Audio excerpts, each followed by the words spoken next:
আজ বাংলার খবরকে শুরুতেই যে খবরে নজর রাখবো, দাদার মৃত্যুর বদলা নিতেই ভাটপাড়ায় তৃণমূল নেতাকে খুন। পুলিশ সূত্রে অন্তত তেমনটাই জানা যাচ্ছে। তৃণমূল নেতা অশোক সাউ খুনের ঘটনায় বৃহস্পতিবার কৌসার আলী নামে স্থানীয় এক দুষ্কৃতীকে গ্রেফতার করেছে পুলিশ। তাকে 10 দিনের পুলিশ হেফাজতে পাঠিয়েছে আদালত, যদিও খোঁজ নেই মূল অভিযুক্ত সুজল প্রসাদের।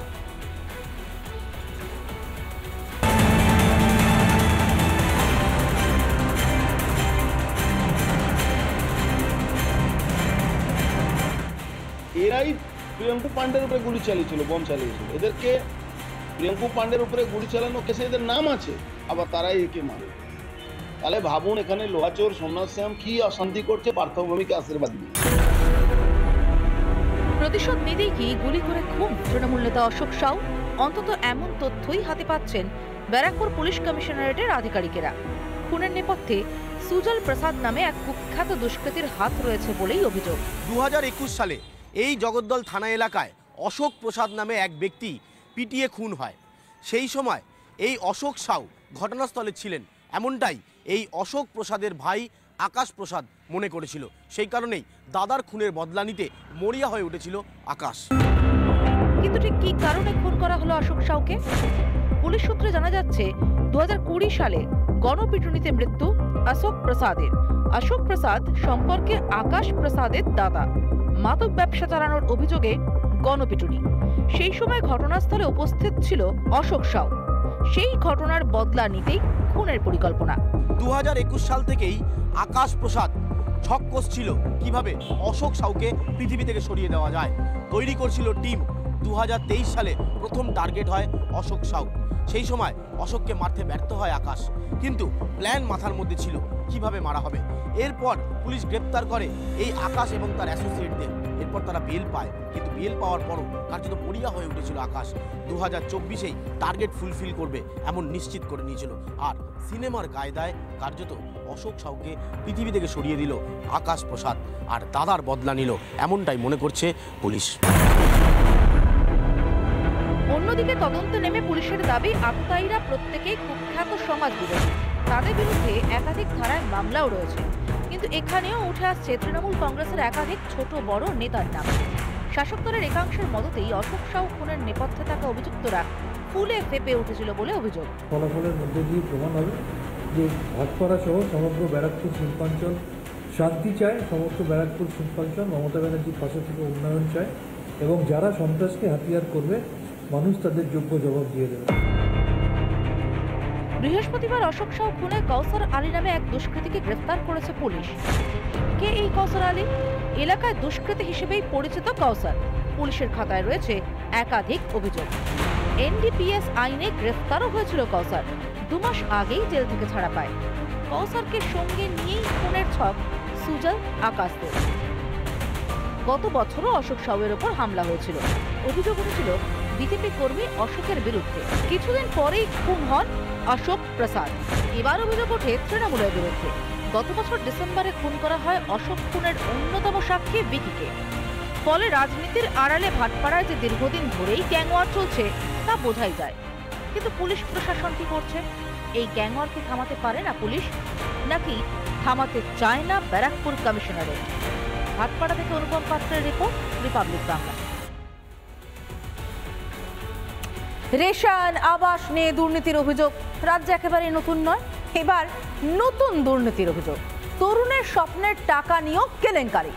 দুর্নীতি কেলেঙ্কারির প্রথা যেন রাজ্যে অভিন্ন অঙ্গ হয়ে উঠেছে। ট্যাব কেলেঙ্কারির তদন্তে সেট গঠন করেছে কলকাতা পুলিশ।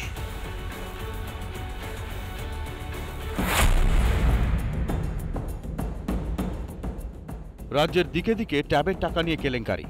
পড়ুয়াদের অ্যাকাউন্টের বদলে অন্য অ্যাকাউন্টে যাচ্ছে টাকা। ট্যাবের টাকা উধাও হয়ে এবার তালিকায় সংযোগ হলো হুগলি জেলাও। সিঙ্গুর থানা নসিবপুর যে উচ্চ বিদ্যালয় রয়েছে সেখানে 5 জন পড়ুয়ার ট্যাবের টাকা সেটা অন্য অ্যাকাউন্টে চলে গেছে। ঘটনা প্রকাশ্যে আসতেই সিঙ্গুর থানায় অভিযোগ দায়ের স্কুল কর্তৃপক্ষে। আমাদের বিদ্যালয়ের পক্ষে দেখলাম যে মাত্র 5 জন মানে তারা টাকা তাদের অ্যাকাউন্টে ঢোকেনি। সিঙ্গুর থানায় ডায়েরি করেছি।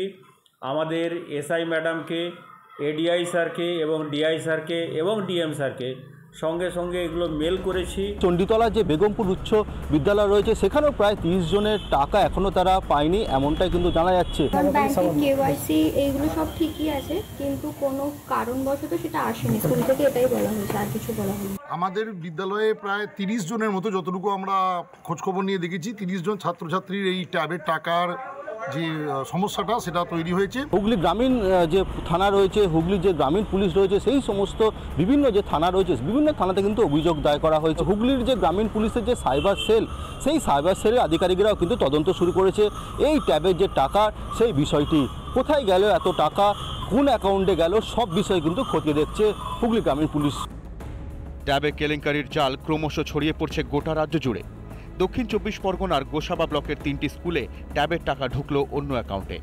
3টি স্কুল মিলিয়ে মোট 34 জন পড়ুয়ার অ্যাকাউন্টে ঢোকেনি টাকা। আমি আমার বইটা আপডেট করে দেখলাম, বই টাকা ঢোকেনি। অনেকেরই টাকা ঢুকেছে, আমার অ্যাকাউন্টে টাকা না ঢোকায় আমি স্কুলের স্যারকে বললাম, আমার স্যার বললেন যে এরকম ব্যবস্থা করবেন, হয়তো পরে টাকা ঢুকে যেতে পারে। গোসাবা থানায় লিখিত অভিযোগ দায়ের করা হয়েছে স্কুল কর্তৃপক্ষের তরফে। ট্যাব কেলেঙ্কারির মধ্যে আমরা জানতে পেরেছি 4 জন স্টুডেন্টের, 1 জন মেয়ে, তার মধ্যে 3 জন ছেলে, তাদের অন্য অ্যাকাউন্টে চলে গেছে। ইসলামপুরের কোনো একটা SBI ব্যাংকে চলে গেছে। আমাদের 3টে স্কুলের সমস্যা দেখা গেছে, তার জন্য আমাদের জেলা থেকে যে নির্দেশ এসেছে সেই অনুযায়ী স্কুলগুলো পদক্ষেপ গ্রহণ করছে। এইবার গোটা রাজ্যের অধিকাংশ স্কুলের খুদে খুদে পড়ুয়াদের ট্যাবের টাকা বেমালুম চুরি হয়ে যাচ্ছে। ঠিক এমনটাই ঘটেছে আজ এই চাকদা বালিয়া হাই স্কুলের 20 জনেরও বেশি ছাত্রর ওপর। তাদের টাকা তাদের অ্যাকাউন্টে না ঢুকে সেটা চলে গেছে বেমালুম অন্য অ্যাকাউন্টে।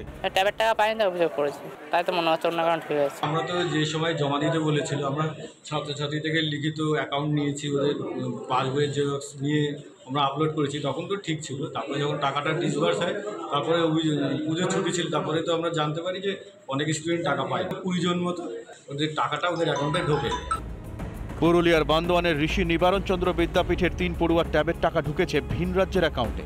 আজ পর্যন্ত যেটা সঠিক করে যে তথ্যটা পাওয়া গেছে, সেটা 3 জন পাইনি। এবং সেটা যখন আমরা ভেরিফিকেশন করি, সেটা দেখি যে টাকাটা ঢুকেছে, কিন্তু অ্যাকচুয়াল বেনিফিশিয়ারির অ্যাকাউন্টে ঢোকেনি। সেটা একটি অন্য ব্যাংকে, একটি প্রাইভেট ব্যাংকে, অন্য জেলায় তমলুকে গিয়ে টাকাটা ঢুকেছে কোনো একজনের অ্যাকাউন্টে। শিলিগুড়ি মহকুমারও একাধিক পড়ুয়ার তরুণের স্বপ্নের টাকা অন্য অ্যাকাউন্টে ঢুকেছে বলে অভিযোগ। এই পরিস্থিতিতে বৃহস্পতিবার সিট গঠন করেছে কলকাতা পুলিশ। পুলিশ সূত্রে খবর, বিশেষ তদন্তকারী দলে রয়েছেন 10 জন আধিকারিক। সিটের সেই সদস্যরা বিকাশ ভবনে যান, শিক্ষা দফতরের আধিকারিকদের সঙ্গে কথাও বলেন তারা।